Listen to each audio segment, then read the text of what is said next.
We did speak a lot about the dollar yesterday, and things were looking pretty bearish at the time, and not much has changed apart from looks like price is starting to respect support a bit.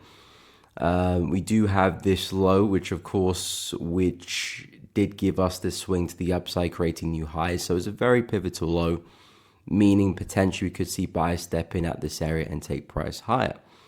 After all, it is the low that gave us the higher high. So potentially speaking, price could potentially continue this uptrend and see new highs. So that is a possibility, but not necessarily the outcome which I'm expecting here for USD. I'm expecting to see some upside. Market's been pretty bearish, so naturally I do expect to see a bit of a pullback.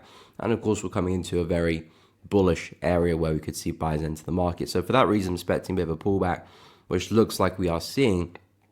But I do think we can still see some more downside for a push back to the lows here. I do think overall we can still see USD weakness really enter the market long term. I believe that's the journey.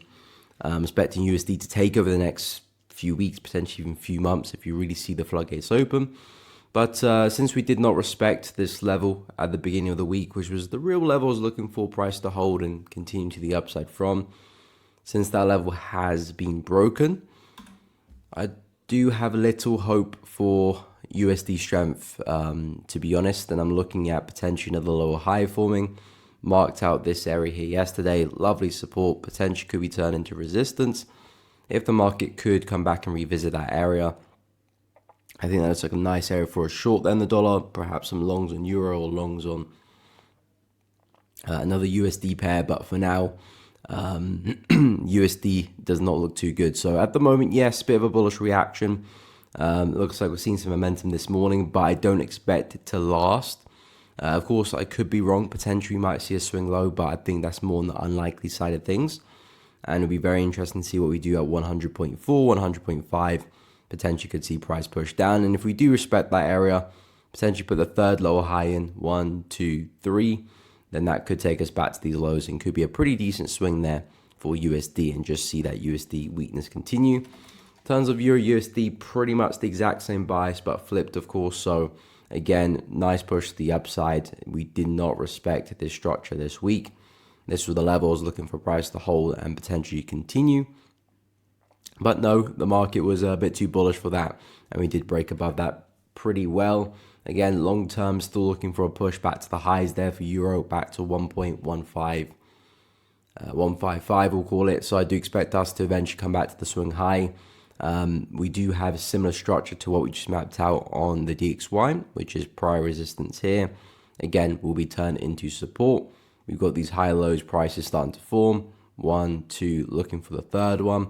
And I think that's a great place to potentially to look to long Euro. Of course, Euro's price action and the DXY's price action is pretty much the same, just inverted of each other. So again, if you can get them come down in sync, respect that area well, I think that could be a really nice place for a buy. And you got some decent risk reward to eye up there as well. Of course, you don't have to necessarily look for the big swing, but it's definitely a potential move. It can leave positions to run, trail some stop losses to take advantage of that potential move. But the way I see it, USD has been very bullish since the start of the year. I'm basically looking for that trend to continue.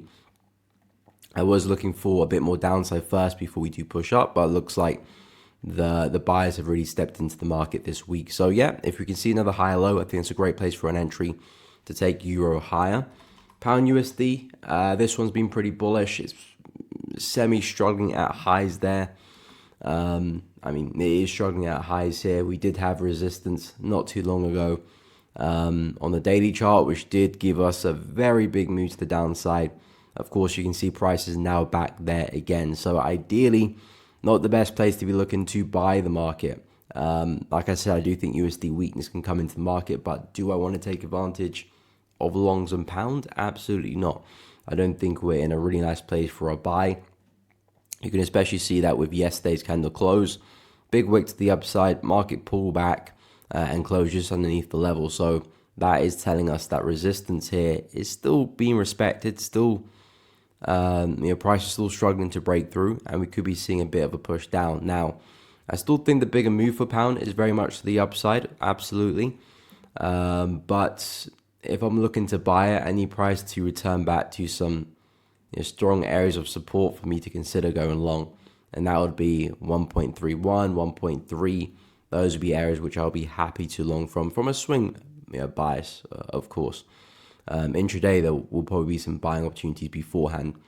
But at the moment, looks like we're failing at highs. Perhaps there might be some downside now for pound USD.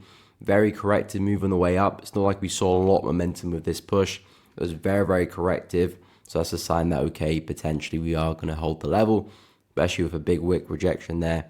I think that was yesterday. So, yeah, pound USD, I think we can see a bit of a drop here. We'll see how far we push. I'm not too sure if we'll get there. If we do, I'll keep an eye for some longs here. I think that's the only place which I can potentially start to look to long the pair.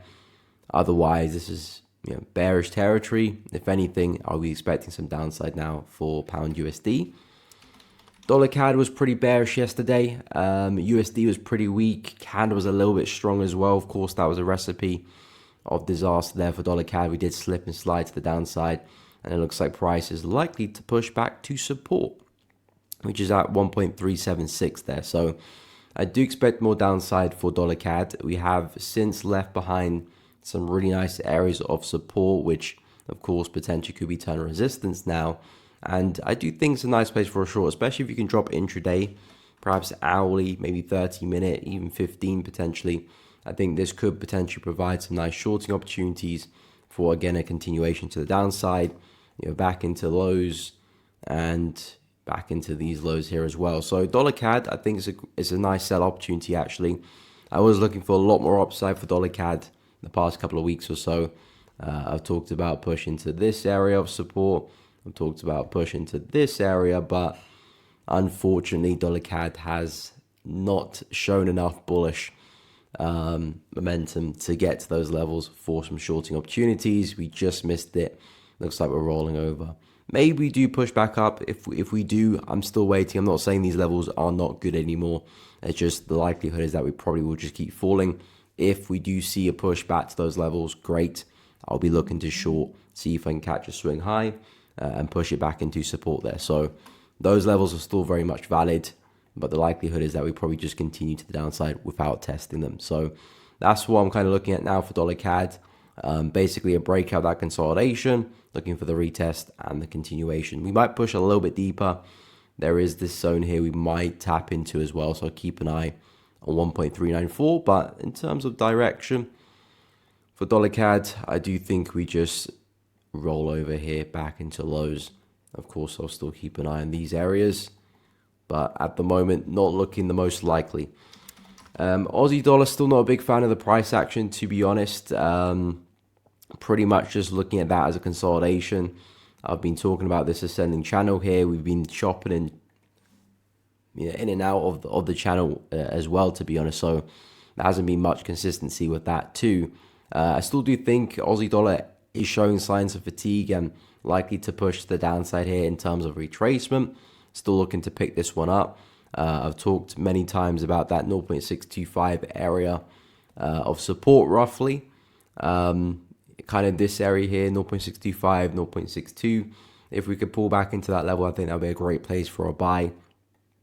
Essentially, I'm looking for this kind of inverse head and shoulder pattern. There's your left, there's your head. Now anticipating the right shoulder. That's kind of your neckline there for the pattern. So it kind of looks like this. Not the most orthodox pattern in the world, but it does fit the mold. So if I can see that pullback, that would be great. Again, that's still quite a way away from current price. Probably have to see a pretty big drop for that to happen. It potentially could do. I will be waiting for that. To be honest, that's all I can do with Aussie dollar, because I am definitely not interested in trading anywhere in here. I'm still seeing resistance being respected pretty well.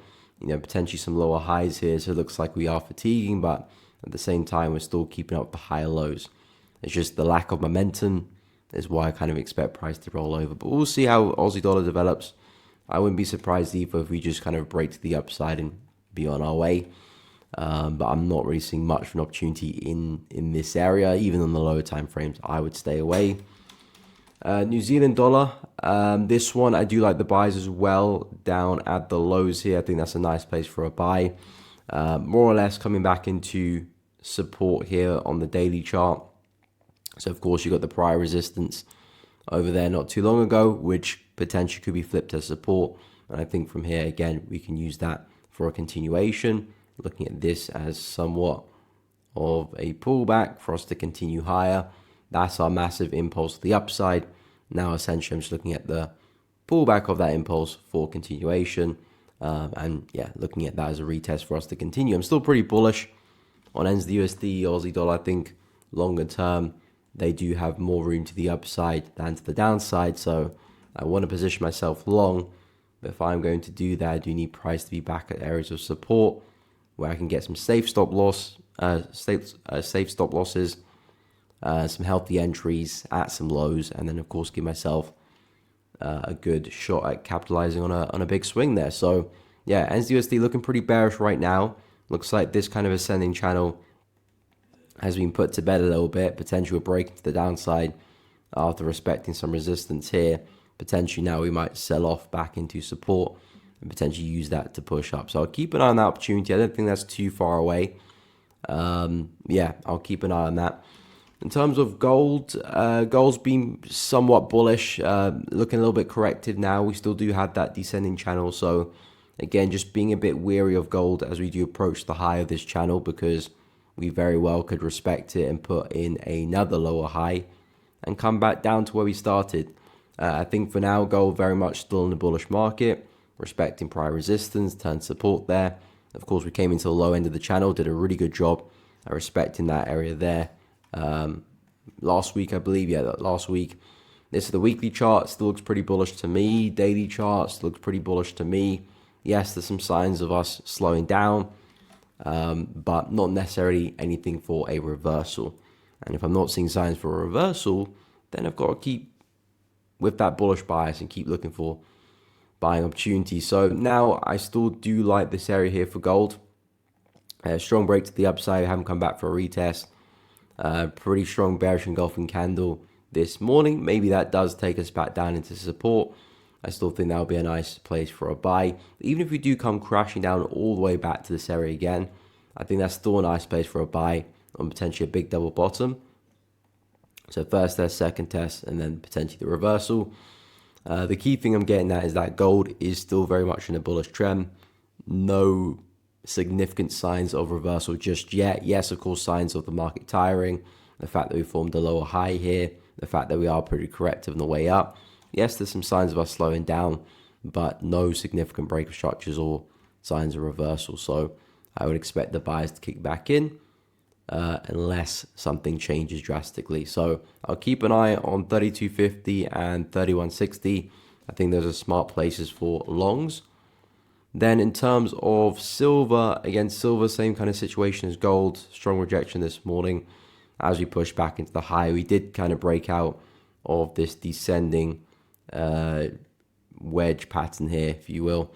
And yeah, it was a nice clean breakout, but does silver have the juice in it to get back to resistance? Potentially. I'm looking at silver on the higher time frames. Yes, still very much a bullish market, but just very choppy. I mean, after all, this is still very much bearish territory here. You know, this is where we had a massive sell-off to the downside. So this is a heavy area of supply. So I don't really want to be trading in those areas. I've talked about silver, about potentially a push back into 31, a push back into 29, as I'll be happy to buy from those areas because I know I can hold a trade for at least a few days if momentum does really push it in my favor from those levels. At the moment, though, I'm not really seeing much of an opportunity. I mean, to be honest, it's not actually a bad place for a short. But again, I'm not really bearish on silver. I'm only kind of looking to buy it. I wouldn't really be looking for a break and retest on these areas either, just because momentum looks a little bit flat. I mean, we could use that to continue and push on, but I'll probably keep that intraday. I think if you can catch a nice buy on maybe like a 15-minute chart, trade it back to highs there, I feel like that could be a smart trade. Anything further, you might be asking for a bit of trouble.